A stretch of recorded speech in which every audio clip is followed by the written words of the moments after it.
विधान परिषदेच्या निवडणुकीमुळे खडसेंवरील कारवाई लांबणीवर पडण्याची शक्यता। शिवसेनेचा राजीनाम्यासाठी दबाव तर आमच्यात लुडबुड करू नका, भाजपचा टोला।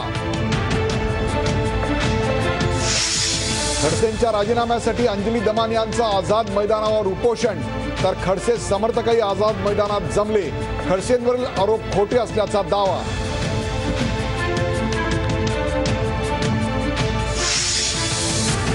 पक्षात एकाकी पडलेले खडसे मीडियापासूनही लांब, पत्रकारांशी बोलणं टाळलं।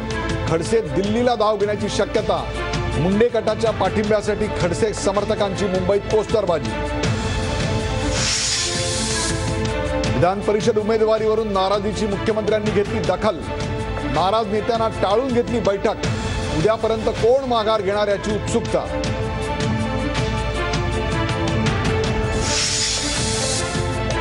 गुलबर्गा सोसायटी जळीत कांड प्रकरणी 24 आरोपी दोषी तर 36 जणांची निर्दोष मुक्तता।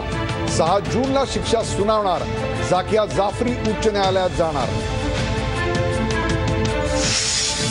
मान्सूनच्या तोंडावर राज्यात लोड शेडिंगचं सावट। कोयनेचा जलसाठा 11%वर। वीज पुरवठा ठप्प होण्याची भीती, तर कल्याणमध्ये विजेचा लपंडाव सुरूच।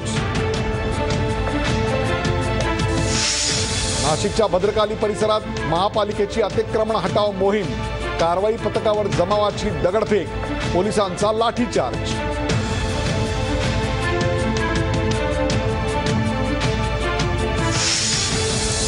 आणि 57 किलोमीटर लांबीचा जगातला सर्वात लांब बोगदा प्रवासासाठी खुला। स्वित्झर्लंडमधल्या आल्प्स पर्वतात ही किमया साध्य।